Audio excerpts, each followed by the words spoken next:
Welcome to my channel learn with Lakshana. आज का हमारा टॉपिक है 10th unit culture and symbolic transformations.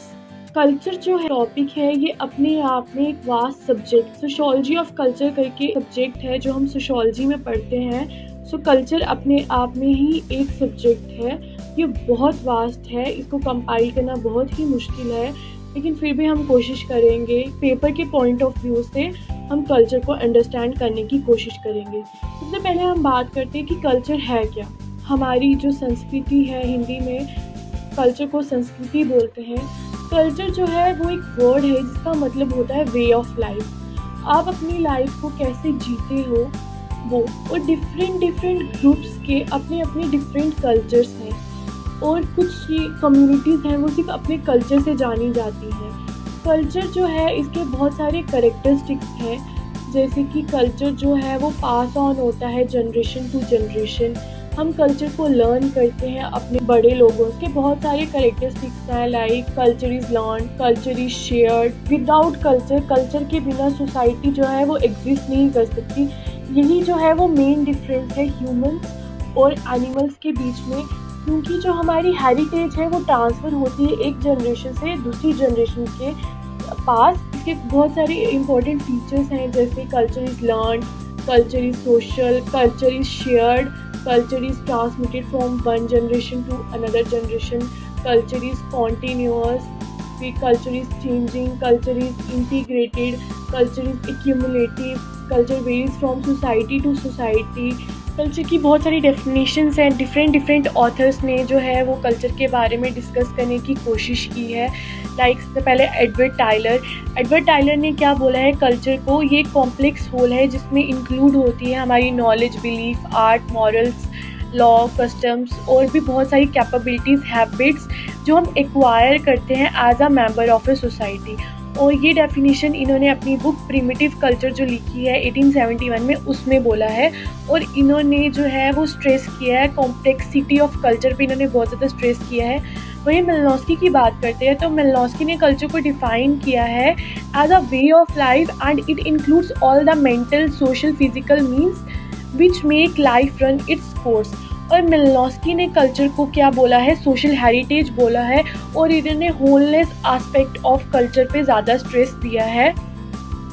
और मेलिनोस्की ने कल्चर को हैंडी वर्क ऑफ मैन भी बोला है। रॉबर्ट बैरिस्टेड की जो बुक है द सोशल ऑर्डर, इन्होंने ये कल्चर के बारे में क्या बोला है, culture is a complex whole that consist of all the ways we think and do as a member of a society. Culture के दो मेन कंपोनेंट्स हैं, वो है मटेरियल कल्चर और नॉन मटेरियल कल्चर, जिसको हम कंटेंट ऑफ कल्चर्स भी बोलते हैं।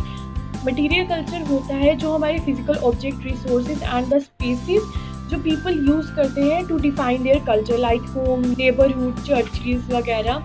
और वही नॉन मटेरियल कल्चर क्या होता है, नॉन फिजिकल आइडियाज़ जो पीपल क्या करते हैं उनके कल्चर के बारे में होता है, मतलब जो उनके माइंड में होता है, लाइक बिलीव्स, वैल्यूज़ वगैरह, ये सब जो होती है नॉन मटेरियल कल्चर में आता है। वही कल्चर में बहुत सारी डिफरेंट टर्म्स आती हैं जिनसे रिलेटेड एग्जाम्स में क्वेश्चन पुट किए जाते हैं, लाइक सब कल्चर जो है वो कल्चर का ही एक पार्ट है, एक छोटा पार्ट है जिसको हम बोलते हैं सब कल्चर। और ये जो सब कल्चर है इसके अपने कुछ पिक्यूलर्स ग्रुप ऑफ नॉर्म्स होते हैं, अपनी इनका बिहेविंग पैटर्न रहता है, और ये जो ग्रुप है वो शेयर करते हैं कुछ कल्चरल ट्रेट्स को जो कि कॉम्प्लेक्सेस होता है और लार्जर सोसाइटी से ये डिफरेंट होता है। सब कल्चर जो है वो with in culture he exist करता है, लार्जर सोसाइटी कल्चर में ही एग्जिस्ट करता है, लेकिन अपनी इनकी कुछ नॉर्म्स होती हैं, अपनी वैल्यूज़ होती हैं और अपना एक डिस्टिंक्ट लाइफस्टाइल होता है as compare to larger culture.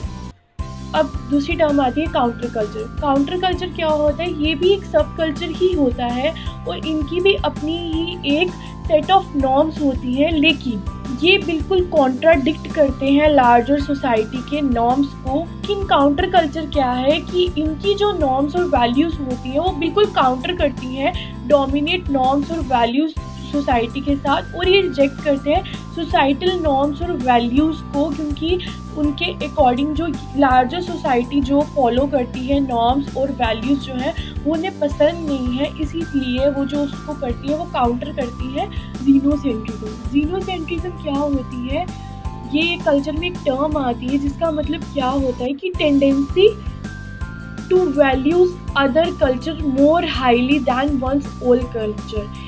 जैसे कि आप क्या करते हो, दूसरे की कल्चर को आप ज़्यादा अहमियत देते हो, आप दूसरे के कल्चर को ज़्यादा सुपीरियर मानते हो as compare to your own culture, उसको बोलते हैं जीनोसेंट्रिज्म। लाइक और ये बिल्कुल ऑपोजिट होता है इथनोसेंट्रिज्म के। लाइक हम जो है वो वेस्टर्न कल्चर को बहुत ज़्यादा सुपीरियर मानते हैं as compare to Indian culture. हम बोलते हैं कि जो वेस्टर्न कल्चर है वो ज़्यादा सुपीरियर है as compare to Indian culture. Western culture जो है वो ज़्यादा मॉडर्न है। फिर जीनोफोबिया भी कल्चरल बेस्ड क्या होता है कि fear of outsiders. Like sometime हम क्या करते हैं, हम जो है वो फियर करते हैं स्ट्रेंजर्स से, मतलब जो भी बाहर के लोग जो हैं उनसे हम फियर करते हैं, जो कल्चर बाहर का होता है कि कहीं वो हमारी जॉब्स ना ले लें, हमारे रिलीजन को कुछ हार्म ना कर दें, इसी तरह से। तो है इथनोसेंट्रिज्म, जो सबसे इम्पोर्टेंट कॉन्सेप्ट है, ये दिया था W.G. समर ने। इन्होंने अपनी जो बुक है फॉकवेज उसमें दिया था इसको।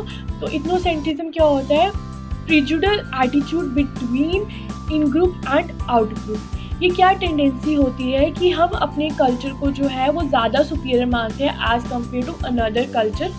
ये जीनोसेंट्रिज्म का बिल्कुल ऑपोजिट है। ठीक है, इसमें क्या होता है, पीपल जो है वो इवेल्युएट करते हैं अपने कल्चर को superior to the others culture, और दूसरे के कल्चर को हम इंफीरियर मानते हैं। वहीं एक टर्म आती है कल्चरल शॉक। कल्चरल शॉक क्या होता है, एक नेगेटिव फीलिंग जो हम एक्सपीरियंस करते हैं जब हम एक सोसाइटी से दूसरी सोसाइटी में जाते हैं, तो हम कुछ ऐसा कल्चर देखते हैं कि हम मतलब एक टाइप का शॉक सा लग जाता है कि ये क्या है। तो दैट इज़ कल्चरल शॉक। मतलब कि एक ऐसी कल्चर में ही कुछ ऐसी चीज़ डिफरेंटली देखना जो आपने कभी अपने कल्चर में ना देखी हो, और बिल्कुल ऑपोजिट हो आपके कल्चर के और बिल्कुल स्ट्रेंज हो, तो उसको बोलेंगे हम कल्चर शॉक। वहीं एक टर्म आती है कल्चरल लैग करके, ये विलियम्स एस ऑगबॉर्न ने दी थी अपनी बुक सोशल चेंज में। इन्होंने जो है मटीरियल कल्चर को सिविलाइजेशन से डिनोट किया है, और नॉन मटीरियल कल्चर को इन्होंने कल्चरल प्रॉपर से डिनोट किया है। इनके अकॉर्डिंग कल्चरल लैग क्या होती है, एक ऐसी नोशन जिसमें हम ये समझते हैं कि कल्चर जो है वो टाइम लेता है टेक्नोलॉजी की इनोवेशन कर। फॉर एग्जांपल आजकल का जो मॉडर्न टाइम है, जैसे मटीरियल कल्चर जो है वो एकदम से टेक्नोलॉजी जो है ग्रो कर जाती है, ये technology day by day change हो रही है, लेकिन हमारा लाइफस्टाइल या हम उसके अकॉर्डिंग इतनी जल्दी उस चेंज को जो है वो कैचअप नहीं कर पाते हैं और ना ही कर सकते हैं। तो वो जो गैप रह जाता है टेक्नोलॉजी के बीच में और नॉन मटीरियल कल्चर के बीच में, उसको हम बोलते हैं कल्चरल लैग। कल्चरल पैटर्न की बात, कल्चरल पैटर्न क्या होता है, एक ऑर्डर सीक्वेंस होता है बिहेवियर का। ठीक है, जैसे हमारे कल्चर के कुछ पैटर्न्स हैं। लाइक हमारे इंडियंस में क्या होता है, हम जो है वो अपने बड़े लोगों के जो है एल्डर्स के हम लोग पाँव छूते हैं, एक टाइप का हम उन्हें विश करते हैं। तो ये क्या है, ये हमारी इंडियन कल्चर का एक पैटर्न है। ठीक है, कल्चरल ट्रेट, ये स्मॉलेस्ट यूनिट ऑफ कल्चर होता है जिसको हम बोलते हैं कल्चरल ट्रेट। और कल्चरल ट्रेट जो है वो एक पार्ट है एक कल्चर का जो ट्रांसमिट होता है एक जनरेशन से दूसरी जनरेशन में। वही कल्चरल कॉम्प्लेक्स क्या है, एग्रीगेट्स ऑफ ट्रेट्स को जो है वो हम बोलते हैं कल्चरल कॉम्प्लेक्स। कल्चरल सिंबल्स, जो सिंबल साइन जो है वो हम अपने कल्चर में यूज़ करते हैं उनको बोलते हैं हम कल्चरल सिंबल। जैसे मटेरियल ऑब्जेक्ट्स हो गया, फिगर्स हो गई, ये जो है वो कुछ मीनिंग सिग्निफाई करते हैं एक member of a society in a given culture. For example एक फ्लैग जो है वो एक सिंबल है एक नेशन का। Bindi on the forehead of Indian womens, ये एक ट्रेडिशनल सिंबल है किसका, मैरिड स्टेटस का। वहीं कल्चरल रिलेटिविज्म क्या होता है, दूसरे के कल्चर को समझना दूसरे के नज़रिए से, मतलब कि कल्चर को जो है दो कल्चर को रिलेट करना, लेकिन पॉइंट ऑफ व्यू क्या रखना है उसी कल्चर का। फॉर एग्जांपल इथनोसेंट्रिज्म में हम क्या करते हैं, दूसरे के कल्चर को कंपेयर करते हैं लेकिन अपने कल्चर के पॉइंट ऑफ व्यू से। वहीं उल्टा जब दूसरे के कल्चर को दूसरे के पॉइंट ऑफ व्यू से ही अगर हम उनको सुपीरियर या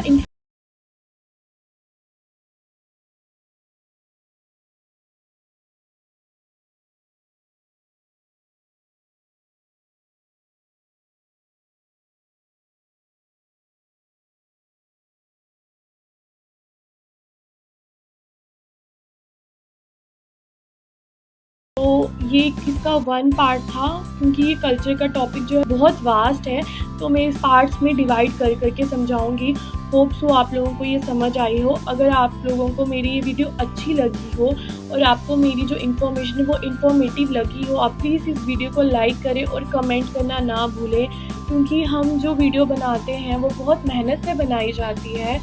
तो हमारे लिए आपके कमेंट्स, लाइक, शेयर जो है वो बहुत ज़्यादा वैल्यू रखते हैं। आप भी अगर थोड़ा सा एफर्ट्स पुट कर देंगे इस वीडियो को लाइक करने में, मुझे बहुत अच्छा लगेगा। The best to all of you. Thank you for watching my video. If you like my video and the information that I provided this in my video, so don't forget to subscribe my channel and also press the bell icon so that you get notified each time when I post my video. Thank you all. Have a nice day.